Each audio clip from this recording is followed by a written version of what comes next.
જય દ્વારકાધી, જય માતાજી બધા મિત્રોને. કેમ છો? મજામાં? તો મજામાં જ હશો. તો આપણે બનાવવાના છીએ આજે મગનું શાક. તો આપણે લઈ લીધા છે મગને આપણે સરસ રીતે ધોઈ નાખવાના છે.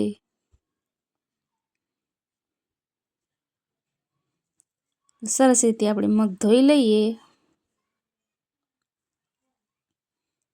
અને પાણી ગરમ થવા આપણે ચૂલા પર મૂકી દઈશું. કુકરમાં થોડુંક પાણી ગરમ 2 કરીશું જેટલું.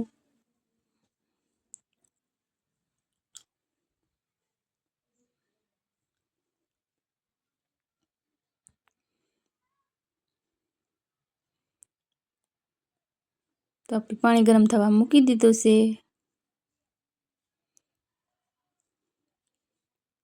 ને આપણા મગ પણ સરસ રીતે સાફ થઈ ગયા. તો આપણે છે ને એમાંથી હવે પાણી કાઢી લઈએ.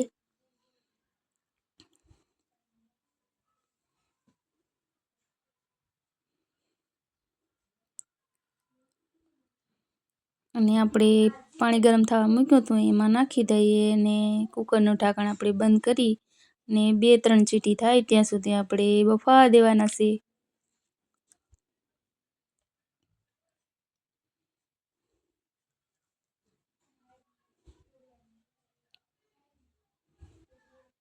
તો આપણે કુકરનું ઢાંકણ બંધ કરી દીધું છે. તો હવે આપણે ચૂલા પર મૂકી અને 2-3 સીટી થવા દઈએ એટલે આપણા મગ સરસ બફાઈ જાય.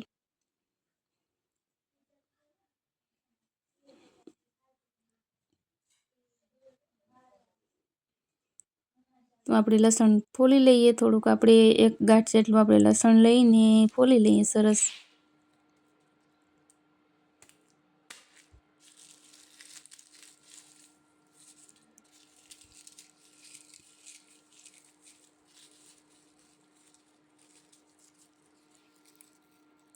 ને મગના શાકમાં લસણ નાખવાથી બહુ સરસ સ્વાદ આવે છે.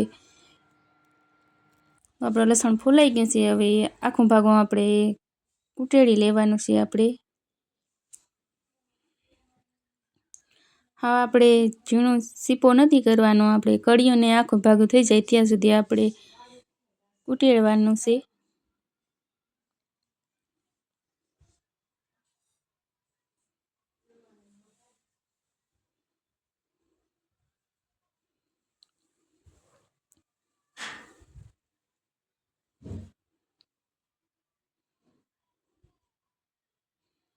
આપણું લસણ પણ છેપાઈ ગયું છે સરસ રીતે જોઈ શકો છો.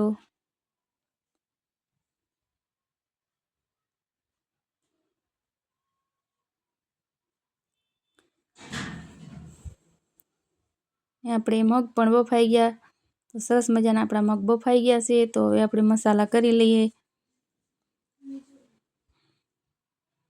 લઈ લીધો છે આપણે મીઠો લીમડો ધોઈ અને સરસ મજાનો ને મીઠા લીમડાનો સરસ સુગંધ આવે. આપણે મગ કઠોળમાં આપણે મીઠો લીમડો જોઈએ જ. અને આપણે મસાલા પલાળીને લેવાના છે. તો હળદર, મીઠું અને આપણે નાખી દેવાની છે ચટણી.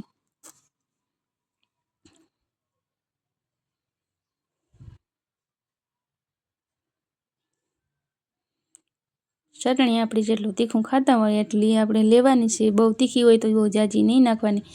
ચટણી અમારે મોરી છે એટલે થોડીક વધારે પૂરતી નાખી. અને મગનું શાક થોડુંક તીખું પણ જોઈએ. અને આપણે નાખી દઈશું ધાણા જીરું મસાલો. થોડું પાણી નાખીને આપણે પલળવા દઈશું.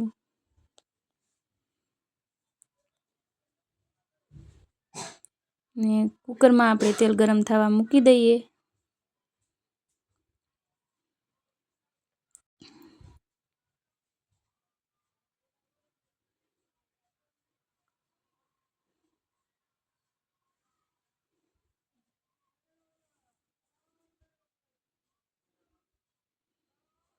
તો આપણું થોડું તેલ ગરમ થઈ ગયું છે. તો આપણે વઘાર કરી લઈએ.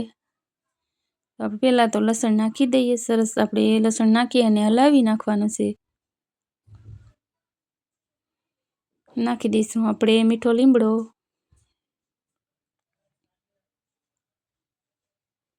અને ચટણી.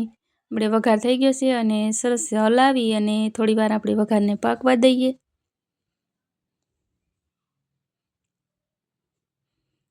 આપણે થોડીવાર હલાવી અને પાકવા દઈએ તે કાચા મસાલાનો સુગંધ આપણે શાકમાં ના રહીએ.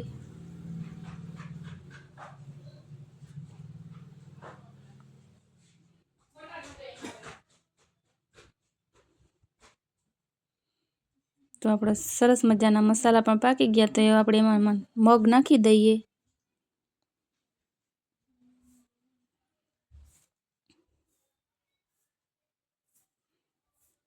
અને થોડીવાર આપણે હલાવી અને 2 ઉકાળા લેવા દેવાનું છે શાક.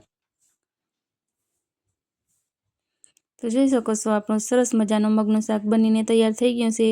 તો વિડીયો ગમે તો લાઈક, શેર અને નવા હો તો અમારી ચેનલને સબસ્ક્રાઈબ જરૂર કરી દેજો. ત્યાં સુધી બધા મિત્રોને જય દ્વારકાધીશ.